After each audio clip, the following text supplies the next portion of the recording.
ইয়ে দাও, message oil দাও দিয়ে। দেখুন মাসাজ অয়েল লাগিয়ে দিব।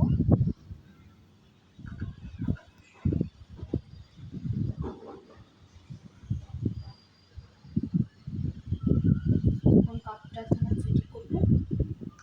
বিসমিল্লাহির রহমানির রহিম। এই কাপটাতে সমস্যা আছে। অন্য জায়গায় করো, অন্য জায়গায় দাও। অন্য জায়গায় দিয়ে দেখো ফিট হয় কিনা। এখানে দাও। ওই যে কাপে হয়, কাপে সমস্যা, এটা ফিট হয় না।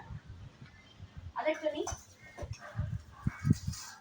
আচ্ছা, এটা দিলে কি হয়? ব্যথা কমে। হিজামা তুমি কোথায় থেকে আনছো? অনলাইন থেকে অর্ডার করেছিলাম। বিসমিল্লাহ।